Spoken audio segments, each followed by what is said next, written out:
Ashama harka fuune hordoftootaf daawwattoota gammeetuubii nagaa jaalalli fi tokkummaa waaqayyoo lafa jirtan sinaa dhaqqabu har'as dambalii jaalala tokko sinii qabadhee dhufeera. Gammeetuubii waliin turtii gaarii qabaadhaa. Ati anaaf filannoo koo dhumaatis kan jalqabaatisi hunda dursaa si'a ga'u nageenyi koo kan onnee koo dhugaarraa madde akkam jirta jaalallee koo ani jaalatamaan kee nagaa kiyya galata rabbii yeroo dheeraadhaaf si hawwaa si barbaadaan ture eenyu akka taate amma naa mul'ateera aniif ati akka carraa ta'ee karaa fuula miidiyaatiin wal barre karaa keessaatiin guyyaa tokko messenjeriidhaan hayinsiin jedhe asis messenjerii sanaa laaltee naaf deebiftee maarreegaa kan makeessaa nagaa wal gaggaafachuu eegalle ollee bullee gaafa jennu sagaleenis koo wal qabsiisuu jalqabne sana booda gaafan sagalee kee dhaga'uu onneen koo booji'amte agaa nama sagaleensa akkas bareeduu fi nama yaannisaa akkas qajeelaa kana dhiisee bira darbuun hedduu natti ulfaate san boodas oduman turaadhu gaaffii jaalallaan siif dhiyeesse atis gaaffii jaalalaa kootiif nama sirrii fi nama dhugaa namummaa qabu jaalalaaf bakka kennu yoo taate rakkoon qabu naan jette anis hedduun gammade jaalala naaf qabdu adeemsa keessa hubachuu eegale gorsati na gorsitu gaafannanii akka carraa ta'ee bilbilaan sagalee kee dhageenye hedduu garaan kee roora'ee na barbaachaaf gara sooshaal miidiyaa itti wal barreessanaatti deebita anis dhagaa yoo rakkadhe malee osoo sagalee kee dhageenye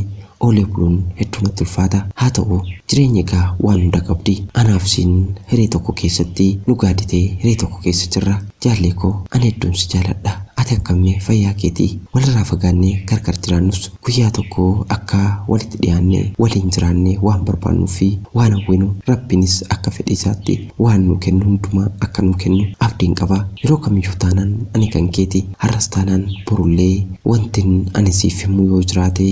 kan kee ta'uu kiyya naamanii har'as na shakkita jechuu koo miti hedduu akkana jaalattuuf na amantu nan beeka ammallee amantaan ati naaf qabdu akka haalaan jabaatuufani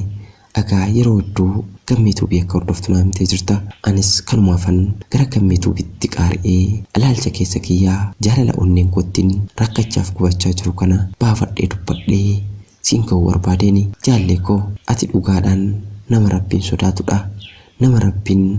anaaf tottolchee uumanatti fakkaata agaa waan inni uumee jaalalaaf sillee uummate nungatiin dhugaan jaalalaa addaan nun baasin jaalalan siif qabu maal jedhee akkan siif himuu dadhabus walaloo xiqqoo tokkoon waan keessa kiyya jirtu keessi onnee kiyyaa waan itti madooftee fi waan of keessatti kulkulfattee qabdu kana si haa dhaqqabsiisu yaa kudhaama jireenya koo qabattoo mudhiitiyyaa jaalalli kee yoomuu ana keessaa iyya luuccaa rifeensi daggalaa marartuu marruu hawwee gootittii haadha jaalalaa magaallee morma lawwee miidhagdu gurra lootii bareeda koo konkonee kudhaama morma kootii gaaddisa gubaa onne hundaan toleettii namaa jabduu hedduu dharra'u mi'ooftuu afaan dammaa gororri kee mi'aawu yaa kokkolfituu koo seeqa sanan hawwee bareedduu qixxeen qabne kennaa koo harki lawwee anoo beekaa waa'ee kan kee akkati na yaaddu gumaa ija koo sanaa akka arguu barbaaddu eessan bayeesiif dhufaa nutti cufan karaa natti naariin giiftii koo sittin jabaanne garaa naaf jiraadhu gameettii koo qulqulluu koo nyaarri bosonaa sin jaaladha gaamettii koo si jaalachuu koo fedduun boona sanyiin tala oromoo deessee haadha kuma jaalalli kee yoomuu anumaaf dabalama sin jaaladhe daraan akkan gaabbinetti si maleen fedhu garaan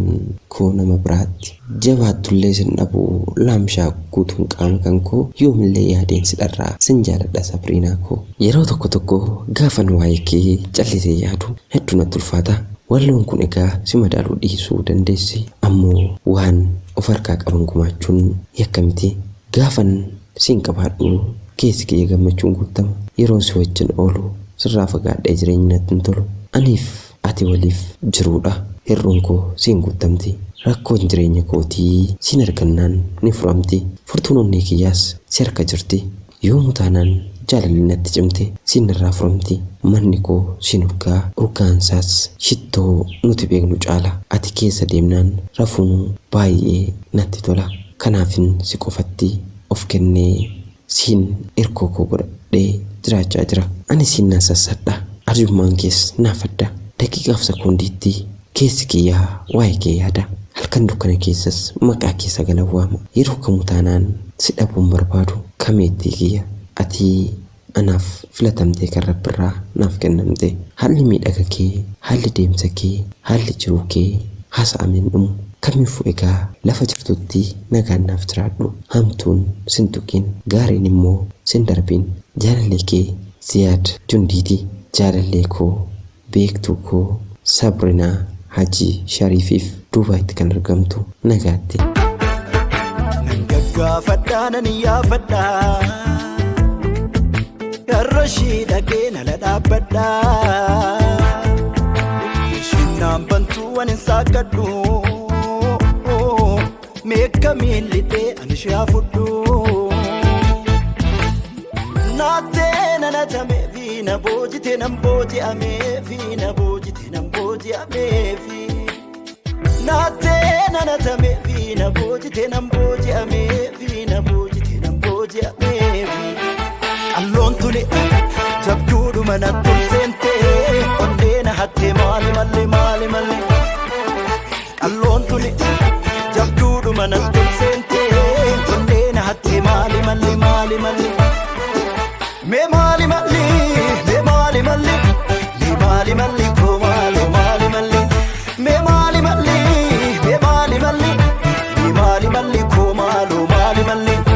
Tole obboleessa keenya seenaa kee waan nu qooddeef guddaa galatoomi. Maarreegaa daawwattoonni Gammee Tuubiis yaada keessan nuuf qoodaa. Yeroo kamuu Gammee Tuubii laayik sheerii fi sabskiraayib gochuun dagatinaa. Horaa bulaa deebanaa Gammee Tuubiidhaa Oromiyaa.